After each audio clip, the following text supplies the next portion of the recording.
মহান আল্লাহ রাব্বুল আলামিনের দরবারে লাখো শুকরিয়া যে আজকে এই খেজুরবাগে দিনিয়া মাদ্রাসায়ে খানকা কমপ্লেক্সে ইয়াউমে আশুরা শহাদায়ে কারবালা উপলক্ষে ছিল সব দোয়ার মাহফিল আল্লাহ পাক আমাদের হাজির হওয়ার তৌফিক দিয়েছেন। মহান আল্লাহ পাকের দরবারে শুকরিয়া আদায় করছি আলহামদুলিল্লাহ। হাজিরিন, রাত অধিক হয়েছে মাগরিবের পর থেকে আপনারা এখন পর্যন্ত বসে ওয়াজ নসিহত শুনেছেন, অনেক কষ্ট করেছেন। আল্লাহ পাক যেন আমাদের হাজিরাকে আল্লাহ কবুল করেন, আমাদের উপস্থিতি যেন আল্লাহর জন্য হয়, আল্লাহ যেন কবুল করেন, বলেন আল্লাহ। হাজিরিন, ইয়াউমে আশুরা 10ই মুহররম শহাদায়ে কারবালা নিয়ে আমাদের দেশে বিভিন্ন রকম রীতিনীতি বিভিন্ন বিষয় চলছে, যুগ যুগ ধরে চলে আসছে। বাস্তবতা হচ্ছে ইয়াউমে আশুরা একটা পার্ট, শহাদায়ে কারবালা একটা পার্ট। রাসূল পাক সাল্লাল্লাহু আলাইহি ওয়াসাল্লাম, সকলে বলেন সাল্লাল্লাহু আলাইহি ওয়াসাল্লাম, তিনি যখন মদিনা শরীফে আগমন করেছেন, ইহুদিদেরকে তিনি রোজা রাখতে দেখলেন। আল্লাহর হাবিব জিজ্ঞেস করলেন সাল্লাল্লাহু আলাইহি সাল্লাম, জিজ্ঞেস করলেন ইহুদিদের কাছে, তোমরা রোজা রাখছো কেন? বললেন যে এই দিনে আমাদের নবী মুসা আলাইহিস সালাম ফেরাউনের অত্যাচার নির্যাতন থেকে মুক্তি পেয়েছেন, এজন্য শুকরিয়া তার আমরা রোজা রাখি। রাসূল পাক সাল্লাল্লাহু আলাইহি ওয়াসাল্লাম বললেন, মুসা আলাইহিস সালাম ভাই মুসার আল্লাহর কাছ থেকে যে আল্লাহ পাকের শুকরিয়া তান, তিনি যে আপনার ফেরাউনের আগ্রাসন থেকে রক্ষা পেয়েছেন, এজন্য আল্লাহর কাছে শুকরিয়া তান, রোজা রাখার হকদার তো আমাদের বেশি। হুজুর বললেন, আমি যদি আগামীতে বেঁচে থাকি তাহলে আমি 2টা রোজা রাখবো। সুবহানাল্লাহ। ভাইরা আমার, পৃথিবীর ইতিহাস এই 10ই মুহররমের সঙ্গে জড়িত। পৃথিবীর সৃষ্টি লগ্ন থেকে ধ্বংস, পৃথিবী সৃষ্টি হয়েছে 10ই মুহররম, এই পৃথিবী ধ্বংস হবে 10ই মুহররম। হাজিরিন, ভাইরা আমার, বিভিন্ন ইতিহাস, বিভিন্ন নবী রাসূলদের ঘটনা এই 10 তারিখে ঘটেছে। বহু আম্বিয়া আলাইহিস সালামের বহু ঘটনা, আদম আলাইহিস সালাম থেকে শুরু করে আল্লাহ নবী সাল্লাল্লাহু আলাইহি সাল্লামের প্রিয় দৌহিত্র আদম আলাইহিস সালাম থেকে শুরু করে অনেক আম্বিয়া কেরাম, এবং সর্বোপরি আল্লাহ পাকের হাবিব রাহমাতুল লিল আলামিন, তার প্রিয় নাতি, তার কলিজার টুকরা আদরের নাতি, দৌহিত্র, তাকে নির্মম ভাবে, অন্যায় ভাবে, অত্যন্ত করুণ ভাবে তাকে শাহাদাত বরণ করাইছে। সেই ইতিহাসও ঘটেছে 10ই মুহররম। একদিকে মোমেনদের খুশি, বিভিন্ন আম্বিয়া আলাইহিস সালামের অনেক ওয়াকিয়া ঘটেছে, এজন্য শুকরিয়া তান আমরা রোজা রাখি। অপরদিকে আমাদের ব্যথা কষ্ট, আমাদের নবী সাল্লাল্লাহু আলাইহি সাল্লামের প্রিয় দৌহিত্রকে নির্মম ভাবে, শুধু তিনিই না, তার সাথী যে কয়জন ছিলেন, একমাত্র জয়নুল আবেদিন সারা, তার সকল আহলে বাইত হত্যা করেছে। হাজরিন, এই ইতিহাস অনেক করুণ। বিভিন্ন বক্তা ওয়াইস বিভিন্ন আলোচনা করে থাকেন, আলোচনার মধ্যে মাপকাঠি থাকার দরকার আছে কি নাই, আছে কি নাই।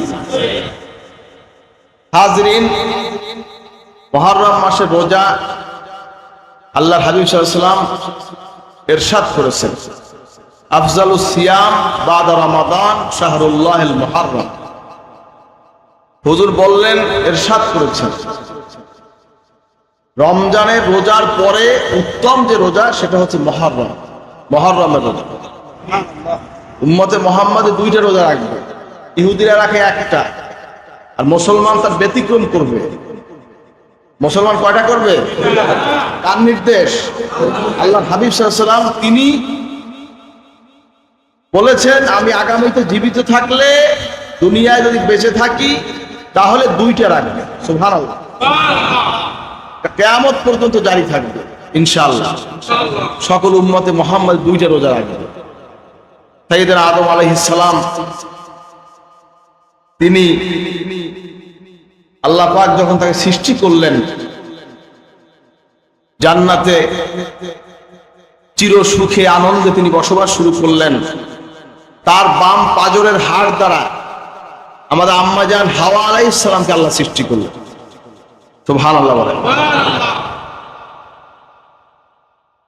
দুইজনে চির সুখে থাকতে লাগলেন। আল্লাহ সতর্ক করে দিলেন, লা তাকরাবা হাযিহিশ শাজারাতা ফাতাকুনা মিনাজ জালিমিন। তোমরা ওই গাছের নিকটবর্তী হবে না, যদি হও জালেমদের অন্তর্ভুক্ত। কার কথা বলেন? কার কথা? কাদেরকে বলছে? আদম ও হাওয়া আলাইহিস সালামকে আল্লাহ বলছে। আল্লাহ পাক রব্বুল আলামিন ওই গাছের কাছে এখন ফেরেশতা নিয়োগ করলেন। ফেরেশতাকে বললেন, তুমি এখানে পাহারা দিবে, আদম হাওয়া যেন এই গাছের কাছে না আসে। আমাদের দেশে সিকিউরিটি গার্ড আছে কিনা? ক্যান্টনমেন্ট বলেন, এয়ারপোর্ট বলেন, বিভিন্ন কার্যালয় বলেন, গার্ড আছে কিনা? অনুমোদনকৃত ছাড়া কেউ ঢুকতে পারবে না, আছে কি নাই?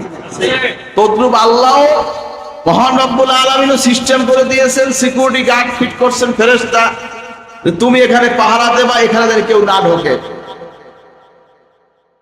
বহু বছর হয়ে গেল, আদম হাওয়া কেউই গাছের কাছে আসেন। আর ইবলিস তো কড়র কড়র করতে আছে, ওর তো গা জ্বলিয়ে যায়, ওর গায়ের মধ্যে জ্বালা পোড়া শুরু হয়ে গেছে।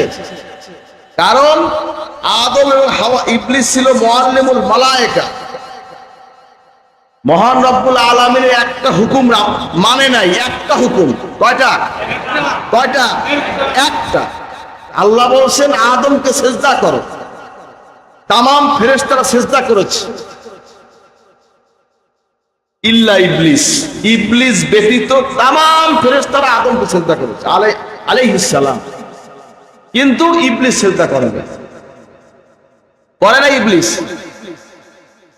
সে নিজেকে অহংকার করে নিজেকে প্রকাশ করলো, আমি আগুনের তৈরি, আদম মাটির তৈরি, মাটির চাইতে আগুনের ক্ষমতা বেশি। জোরে কার নাউজুবিল্লাহ।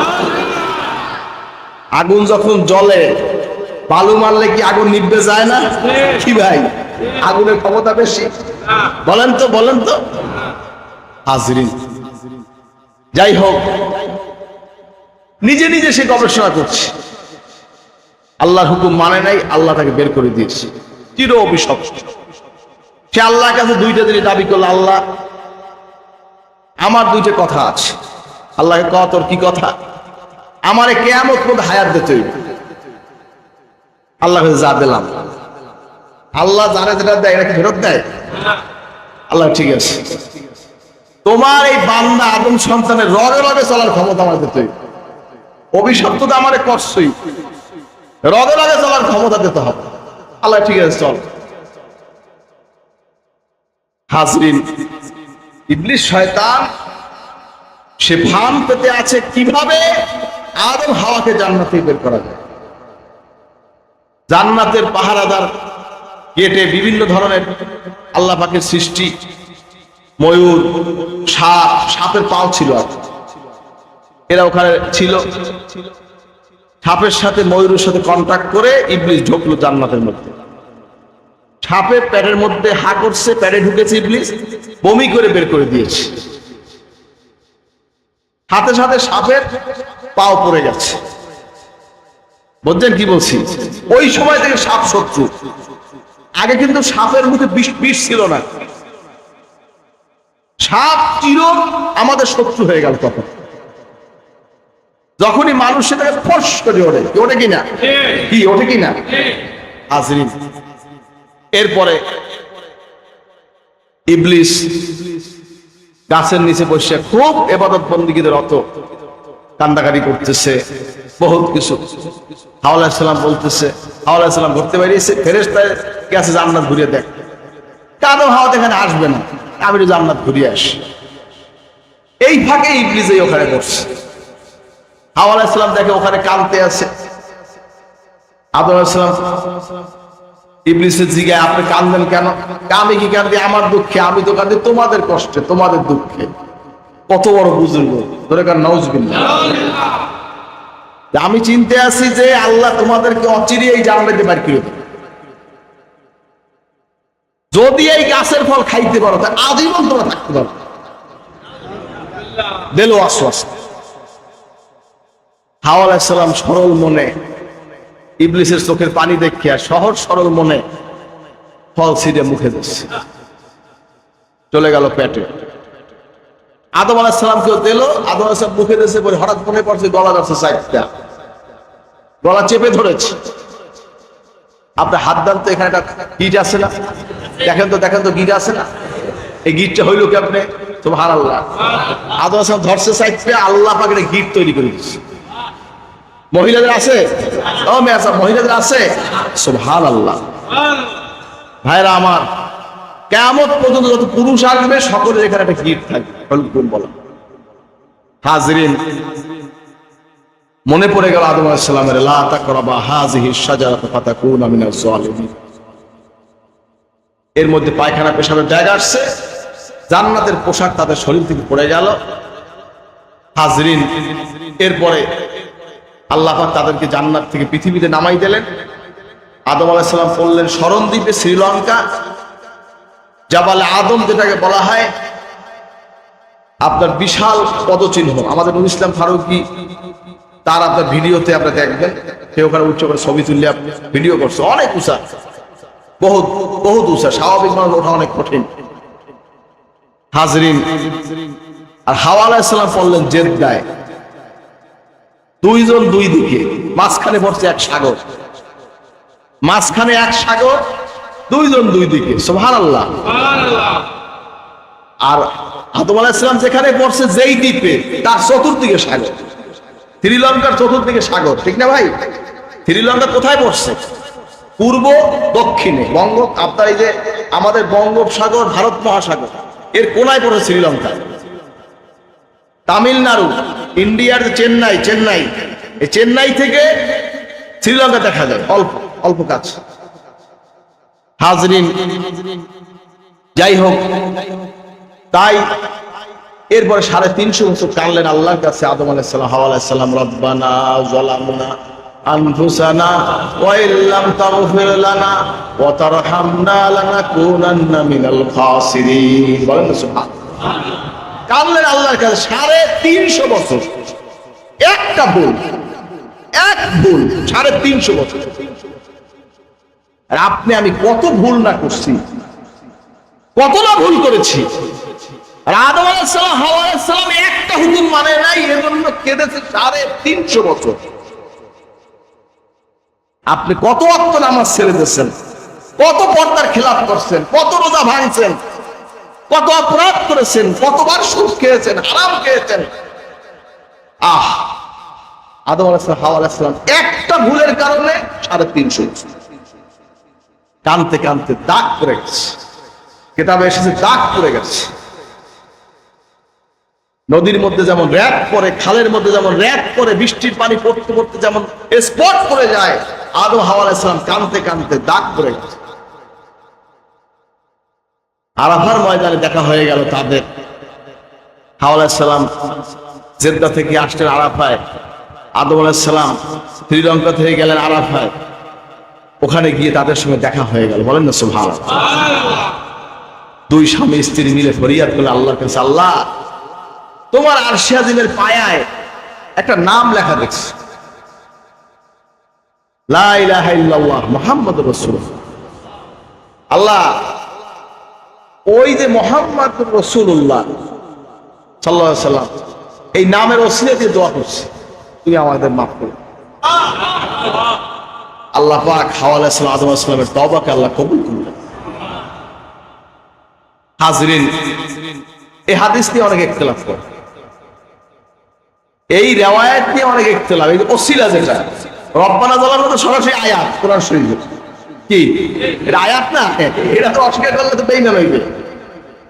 এই এখানে কিছু কয় না, ওসিলা নিয়ে কথা উঠেছে। কথা বলছেন কি বলছি? আমাদের লেখা ফারসিয়া শরীফে নবীজির জীবনী লেখা হয়েছে, রহমতে দো জাহা হযরত মুহাম্মদ মুস্তাফা সাল্লাল্লাহু আলাইহি সাল্লাম হুজুরের জীবনী প্রায় 900 পৃষ্ঠা। এখানে এই হাদিসটা আনা হয়েছে।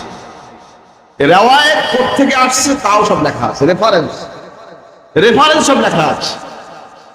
ইতিহাসের জন্য জয়ীফ হাদিস, আমলের জন্য জয়ীফ হাদিস যথেষ্ট। কি ভাই ভুল বললাম নাকি? কি জয়ীফ যদি কোন হাদিস হয় দুর্বল, আমল করা যাবে না? হ্যাঁ, আমল করা যাবে না? যাবে। তো অনেকে জয়ীফকে বলে জাল, সহিহকে বলে জয়ীফ। এই অধিকার তোমাকে কে দিয়েছে? আছে অধিকার? আছে, আছে, আছে। শাহ ওয়ালিউল্লাহ মুহাদ্দিস দেহলভী রাহমাতুল্লাহ আলাইহি তার লিখিত একটা কিতাবে একটা ঘটনা উল্লেখ করছে, এক মুহাদ্দিসের কাহিনী। আমরা এই ঘটনাটা দরুদ শরীফের ফাজায়েল ও আহকাম ফারসিয়াতে লেখা হয়েছে একটা বই, আমাদেরই লেখা। এই কিতাবের মধ্যে আমার যে ভূমিকা, সেই ভূমিকা এই ঘটনাটা আনা হয়েছে। সেখানে শাহ ওয়ালিউল্লাহ, আপনার কষ্ট হয় নাকি? শাহ ওয়ালিউল্লাহ মুহাদ্দিস দেহলভী রাহমাতুল্লাহ আলাইহি, কারণ একটার সাথে তো একটা জড়িত, এদের বলতে হচ্ছে। শাহ মুহাদ্দিস দেহলভী রাহমাতুল্লাহ এই বাংলাদেশে কওমি বলেন, আলিয়া বলেন, দিনিয়া বলেন, যত প্রকার আলেম আছে, এই সব আলেমের হাদিসের সনদের মধ্যে শাহ ওয়ালিউল্লাহ মুহাদ্দিস দেহলভীর নাম আছে। আছে কি নাই? ও মেয়াসা, আছে কি নাই? তিনি আমাদের ওস্তাদ, তিনি কওমিদের ওস্তাদ, তিনি আলিয়াদের ওস্তাদ, দিনিয়াদের ওস্তাদ। যে যে লাইনই পড়েন না কারণ হাদিসের সনদ দেন, সকলেই তিনি মুরব্বি। তিনি এই ঘটনা উল্লেখ করছে, এক মুহাদ্দিস রাসূল পাক সাল্লাল্লাহু আলাইহি ওয়াসাল্লাম তিনি সিংহা লাগাইছে, হেজামা। হেজামা বোঝেন? হেজামা সিংহা বোঝেন? এই গ্রামে সিংহা লাগে না, ওই যে মহিষের সিং দিয়ে টাইনে টেনে উঠায়, আছে না? আছে, আছে। এটা কিন্তু জায়েজ, সিংহা লাগানোটা জায়েজ। হাজরিন, আল্লাহ নবী সাল্লাল্লাহু আলাইহি ওয়াসাল্লাম তিনিও সিংহা লাগাইছেন। হুজুর বললেন, খুব সম্ভবত বুধবার মনে হয়, বুধবার বা যে কোনো বারে আল্লাহ নবী সাল্লাল্লাহু আলাইহি ওয়াসাল্লাম বললেন যে এইবারে তোমরা সিংহা লাগাবেন, কুষ্ঠ রোগ হয়। হাজরিন, হুজুর বললেন এইবারে তোমরা সিংহা লাগাবেন, তাহলে কুষ্ঠ রোগ হবে। হাদিসটা হয়েছে জয়ীফ। এই মুহাদ্দিসের দর্শনে হাদিসটা হয়েছে জয়ীফ। জয়ীফ সে জানে না, এজন্য সে ওই তারিখে, যে তারিখে নবীজি মানা করছে, ওই বারই সে সিংহা লাগাইছে। হিসাব করেন, আল্লাহর কি হুকুম হয়েছে তার কুষ্ঠরোগ, ওই আলেমের কুষ্ঠরোগ হয়েছে। এটা বাস্তব ঘটনা। কুষ্ঠরোগ হওয়ার পরে এরপরে তো সে পুরো অসুস্থ, কাঁদতে কাঁদতে রাত্রে ঘুমাই পড়ছে। হঠাৎ করে আল্লাহ রাসূল সাল্লাল্লাহু আলাইহি ওয়াসাল্লামকে স্বপ্ন দেখে, স্বপ্ন দেখে নবীজির সঙ্গে তার দেখা। নবীজি বলছেন কি, আমার এই হাদিসের সাথে আমার নামটি কি যুক্ত ছিল না? সুবহানাল্লাহ কোন? এই হাদিসের সাথে কি আমার নামটি যুক্ত ছিল না? সে আটকে উঠল, ইয়া রাসূলুল্লাহ, আমার ভুল হয়ে গেছে, মাফ চাই আপনার, আমি ক্ষমা চাই, আমি তওবা করছি, আমি এখন হইতে আর কোন জয়ীফ বাদ দেব না, সহিহ আমল করবই, জয়ীফ বাদ দেব না। মাপ চাইলেন নবীজির কাছে। আল্লাহ নবী সাল্লাল্লাহু আলাইহি ওয়াসাল্লাম তাকে দোয়া করলেন, ঘুম ভেঙে গেল, উঠতে দেখে কুষ্ঠ রোগ নাই। সুবহানাল্লাহ কান। মান রাআনি ফিল মানামে ফাকাদ রাআনি ফাইন্না শাইতানা লা ইয়াতামাসসালু বি। বলেন এই হাদিসটা জয়ীফ? বলেন, বলেন, বলেন। বাংলায় তো আলেমের অভাব নাই, এলেমের ফ্যাক্টরি নিয়ে তারা বসছে, প্রচারের মাধ্যম পাইছে, আপনার টিভি, এই ফেসবুক, ইউটিউব পেয়ে গেছে, বলো এই হাদিসটা যঈফ বলো। হাজরিন, আল্লাহ নবী সাল্লাল্লাহু আলাইহি ওয়াসাল্লাম ইরশাদ করেছেন, যদি কোনো ব্যক্তি স্বপ্নযোগে আল্লাহ নবী সাল্লাল্লাহু আলাইহি ওয়াসাল্লামকে দেখে, সে নবীজি কি দেখে? শয়তান আল্লাহ নবীর সূরা ধরতে পারে। তোমরা আসতে বলেন কেন? বিশ্বাস নাই? হাজরিন, যাই হোক, তাই ভাইরা আমার, এজন্য যে ক্ষেত্রে বলতে চাইলাম কথাটা, যে আপনার ওই হাদিসটাকে ওসিলার যে হাদিস, ওটাকে বলে তারা যঈফ, আবার কেউ বলে জাল, কত কায়দায় কত কথা। কিন্তু আমরা এই হাদিসের উপরে আমরা বিশ্বাস করি, আমরা ওসিলা বিশ্বাস করি, করি কি করি?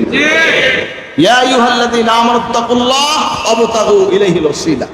আল্লাহ বলছেন, হে ঈমানদারগণ, তোমরা আল্লাহকে ভয় করো, তাকওয়া করো এবং আল্লাহ প্রাপ্তির জন্য ওসিলা অন্বেষণ করো। কার কথা বলেন? কার কথা? যাই হোক হাজরিন, এই বিষয়গুলি খেয়াল রাখবেন। আদম আলাইহিস সালাম 350 বছর কাঁদলেন, তার তওবা কবুল হলো 10ই মুহররম। সুবহানাল্লাহ। নবী নূহ আলাইহিস সালাম, যাকে সানি আদম বলা হইতো, 950 বছর তিনি হায়াত পেয়েছেন। আদম আলাইহিস সালাম পাইছে 1000 বছর, নূহ আলাইহিস সালাম পাইছে 950 বছর। এই 950 বছর বুঝ হওয়ার পর হইতে আল্লাহ পাকের এই হেদায়েত, তাবলীগ, তাওহীদ, রিসালাতের দাওয়াত তিনি দিলেন। যত মানুষ ছিল সেই যুগে মাত্র 80 জন তার হাতে বায়াত হয়েছে, মুসলমান হয়েছে, আল্লাহকে স্বীকার করেছে, নূহ আলাইহিস সালামকে নবী বলে স্বীকার করেছে মাত্র 80 জন। নূহ আলাইহিস সালাম তাদের কটূক্তি, তাদের সেই বিভিন্ন রকম বঞ্চনা, বিভিন্ন অপমান সব কিছু সহ্য করছেন। এক পর্যায়ে দোয়া করলেন আল্লাহর কাছে, রব্বি লা তাযার আলাল আরদি মিনাল কাফিরিনা দাইয়ারা। আল্লাহ, এই জমিনের বুক থেকে সমস্ত কাফেরদেরকে তুমি নিশ্চিহ্ন করিয়া দাও। কবুল হয়ে গেল আল্লাহর কাছে। আল্লাহ নূহ আলাইহিস সালাম বলেন, নৌকা বানাও, বানাইছে নৌকা, সব লোক নৌকায় উঠছে। তার আহাল কেনানকে উঠতে তারা ওঠে নাই, স্ত্রীকে উঠতে গেছে ওঠে নাই, যারা ঈমান আনে নাই তার আহালদের মধ্যে তারা ওঠে নাই কেউ। পানি শুরু হয়ে গেছে, পাহাড় ডুবে গেছে, পাহাড়ের উপরও পানি। 40 দিন এই অবস্থায় ছিল পৃথিবী, সারা পৃথিবী পানির তলে। একটা মানুষ, একটা জীব, একটা পশু, একটা পাখি কিচ্ছু নাই। জোড়ায় জোড়ায় যেগুলো উঠছে নূহ আলাইহিস সালামের নৌকায়, তারা খালি আছে, আর কেউ নাই, সব শেষ। এরপরে আল্লাহ পাক জমিনকে হুকুম করছে, জমিন তোমার বুক ফাটাইয়া দাও, পানিগুলো চুষছে না, তোমার বুক ফাটাইয়া দাও, পানিগুলো সব চুষছে না। পানি চুষে গেল। যেদিন এই জমিনের মধ্যে অবতরণ করছে নৌকা, সেই দিন হলো 10ই মুহররম। হযরত ইউনূস আলাইহিস সালাম যখন তিনি দেশ ত্যাগ করে রওনা হইলেন, আল্লাহ পাকের এই জিনিস পছন্দ হয় নাই, নৌকা চলছে না। সমস্ত লোকেরা তারা ধরিয়া ইউনূস আলাইহিস সালামকে দিল পানিতে ফেলাইয়া। বিশাল এক মাছ এসে হযরত ইউনূস আলাইহিস সালামকে গিলে ফেলল। মাছের পেটে ইউনূস নবী জিন্দা। সুবহানাল্লাহ।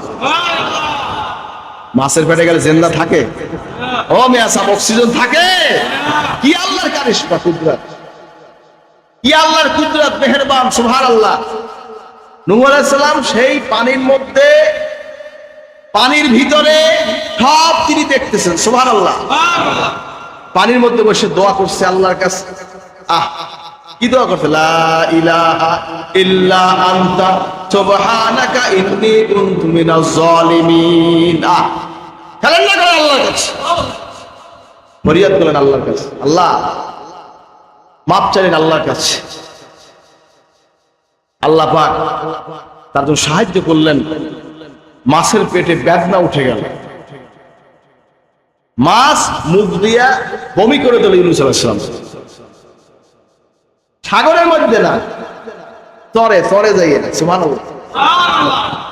কদু গাছ হয়ে গেছে। আল্লাহ পাক ওখানে গাছ দিয়ে দিয়েছে, কদু গাছ। কদু গাছের পাতা বড় না, ছায়া হয়ে গেল, সুবহানাল্লাহ। সমস্ত শরীর সাদা হয়ে গেছে, ধরলে বুঝে যেন চামড়া খসে যাবে এই অবস্থা। যেদিন তিনি মুক্তি পেলেন 10ই মুহররম। সাইয়েদনা আইয়ুব আলাইহিস সালাম অত্যন্ত ধৈর্যশীল নবী,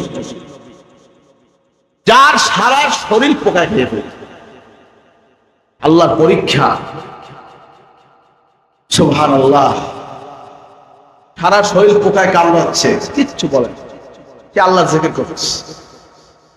যখন জিহ্বাটা ধরছে তখন কান্না দিচ্ছে আল্লাহ, আল্লাহ আমি এখন কেমনে তোমার জিকির করব, আমি কেমনে তোমার জিকির করব। রব্বি আন্নী মাসসানিয়াদ দুররু ওয়া আনতা আরহামুর রাহিমিন। আল্লাহ পাক তার দোয়া কবুল করলেন। রূহুল আমিন জিবরাইল আলাইহিস সালামকে আল্লাহ পাঠিয়ে দিলেন, যাও জিবরাইল, আইয়ুবের জন্য 2টা কুয়া খুঁজে দিয়ে আসো, 2টা পানির নহর প্রবাহ ধারা। জিবরাইল আলাইহিস সালাম যাই জমিনের উপর পাও দিয়ে আঘাত করলেন, 2টা প্রবাহিত কূপ হয়ে গেল, একটা ঠান্ডা আর একটা নরমাল। সুবহানাল্লাহ। আলহামদুলিল্লাহ, আমিও সে পানিতে গোসল করছি, ওখানে যাই কুয়ার পাশে যাই গোসল করছি, আলহামদুলিল্লাহ। ইরাকে আইয়ুব আলাইহিস সালামের মাজারও আছে ওখানে, আর বাড়ি।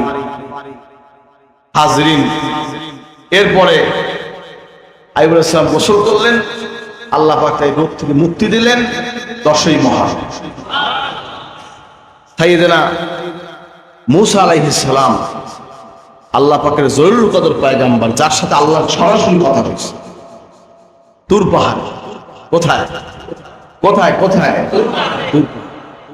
তুরে সিনিন ও তিন অতুরি সিনিন ও হাজাল বালাদিল আমিন। সুবহানাল্লাহ। আল্লাহ পাক 3 ফলের কসম করে, 3 ফল, তুর পাহাড়, বালাদিল আমিন, মক্কা শরীফ, নিরাপদ শপথ। সুবহানাল্লাহ। আল্লাহ পাক কসম খেয়ে বলছে। হাজরিন, সেই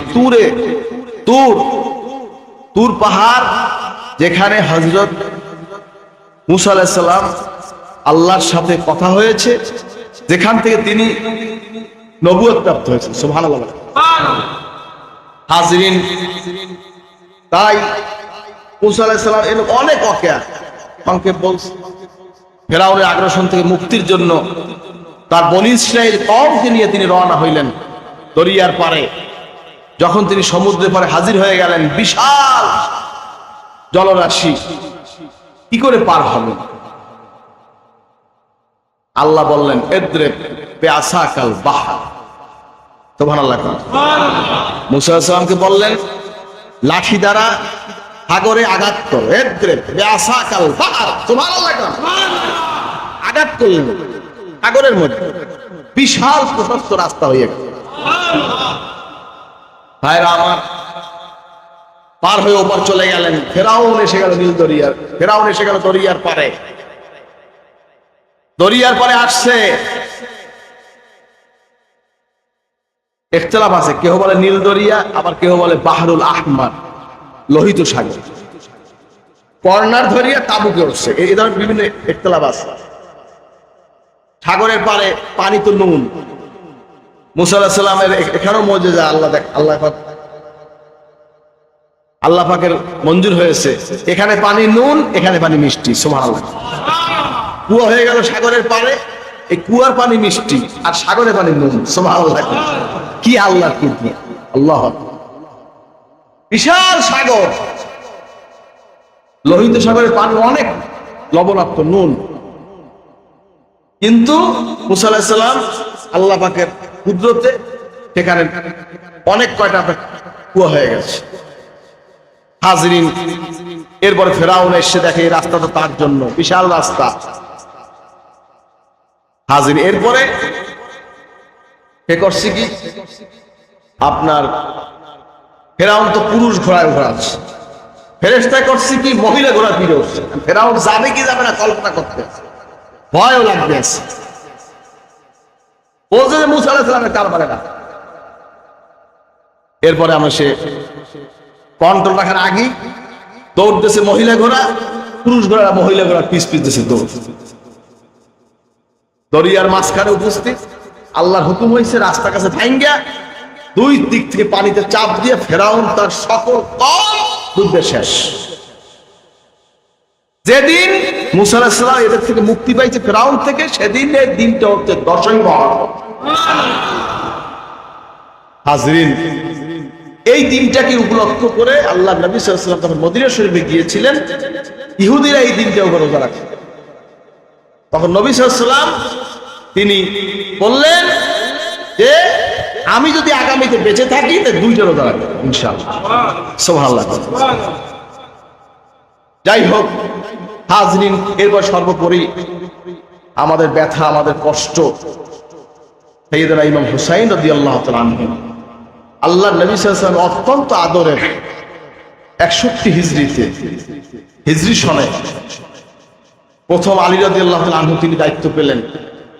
ওসমান রাদিয়াল্লাহু আনহু থাকতে তাকে কিছু কুচক্রী মহল আপনার মুনাফিকদের ইন্ধনে কোরআন শরীফ পড়া অবস্থা তাকে হত্যা করেছে, শহীদ করেছে। হাজরিন, জান্নাতুল বাকি তো দাফন দেয়, জান্নাতুল বাকি শেষ, তারপরে হয়েছে ওসমান রাদিয়াল্লাহু বাগান। ওসমান রাদিয়াল্লাহু বাগানের শুরুতে দাফন করছে তাকে। আল্লাহর কি হুকুম, এখন ওসমান বাগান পুরোটা জান্নাতুল বাকির মধ্যে, ওসমান কবর হয় জান্নাতুল বাকির মাঝখানে। সুবহানাল্লাহ, বুঝছেন খেলাটা? তারে চাইছে গোপন করতে, আল্লাহ এমন সিস্টেম করে দিয়েছে সবের মাঝখানে সে এখন।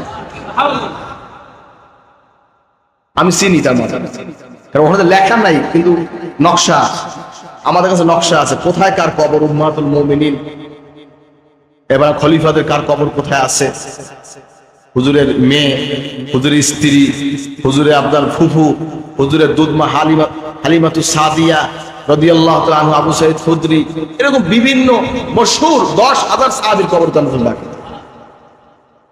হাজরিন, যাই হোক, তাই এরপরে হযরত হুসাইন রাদিয়াল্লাহু তাআলা ওসমান রাদিয়াল্লাহু ইন্তেকাল করলেন। তারপরে দায়িত্বে আসলেও হযরত আলী রাদিয়াল্লাহু তাআলা, আলী রাদিয়াল্লাহু তাআলা আনহুর সময় অনেক ওয়াকিয়া ঘটে গেছে। ইসলামের অনেক কুচক্রী মহল, শত্রু মহল, মুনাফিকরা বিভিন্ন রকম ইখতিলাফের সৃষ্টি করেছে। এগুলি সব জায়গায় আলোচনা করা যায় না, অসুবিধা আছে, সবাই সব জিনিস বুঝবেন। হযরত আলী রাদিয়াল্লাহু ইন্তেকালের তিনি কুফায় বসে খারিজি সম্প্রদায় আব্দুল্লাহ ইবনে মুলজিম হযরত আলী রাদিয়াল্লাহু তাআলা হত্যা করলেন, শহীদ করলেন। শহীদ করে সে শুকরিয়া আদায় করে।